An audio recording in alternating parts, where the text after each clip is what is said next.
जिंदगी मिले तो खेसारी लाल यादव जैसे जहां चाहता हूं वहीं पकड़ लेता हूं। शरीर क्लियर करतनी तहरा लो जान बड़ा मैं अगर मैं कुछ बोलता हूं ना तो ये लोगों के एंजॉय और मनोरंजन के लिए, अन्यथा दुनिया इसको जैसे ले ले। मैं एक अभी अचानक से एक मेरा गाना रिलीज हुआ था कि हो लटक जइबे राजा चलिए के, उसमें मैं और एक बॉम्बे की बहुत हिंदी की बड़ी अच्छी कलाकार हैं आकांक्षा पुरी जी, मैं उनको इस पे बैठा के डिप्स मार रहा था, पुलअप्स। कितने लोगों ने वो देखा है? थोड़ा हाथ उठाओ तो देखा। तर लोग दूसर काम नहीं खे। हम भजन भी बहुत गाए थे, कितने लोग सुने थे?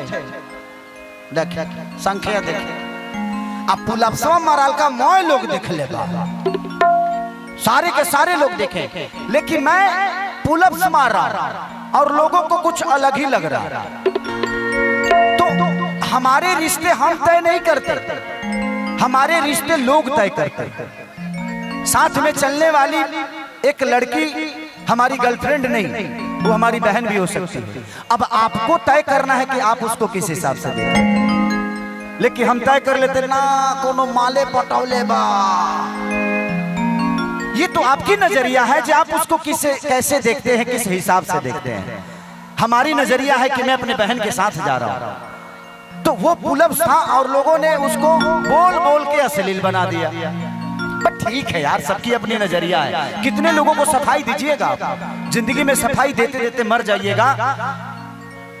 समझाया उसको जाता है जो समझना चाहता है, समझदार को समझाने का कोई मतलब है नहीं। शब्दों को व्यर्थ मत जाने दीजिए, आप अपना काम करते रहिए, पूरी दुनिया आपके कहीं ना कहीं दिल में बैठा कर बैठेगी।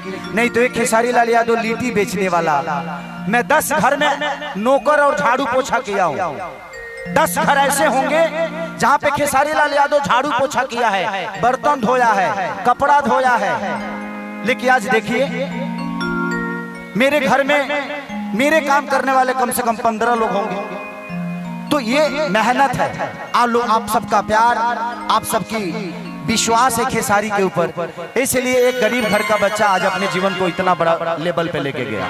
और मैं कुछ नहीं, मैं जीरो हूँ, मैं आता कुछ नहीं, आपके सामने आता हूँ तो मुझे लगता है कि मैं आपका बेटा हूँ और बेटा बन के इस जीवन को चलाना चाहता हूँ।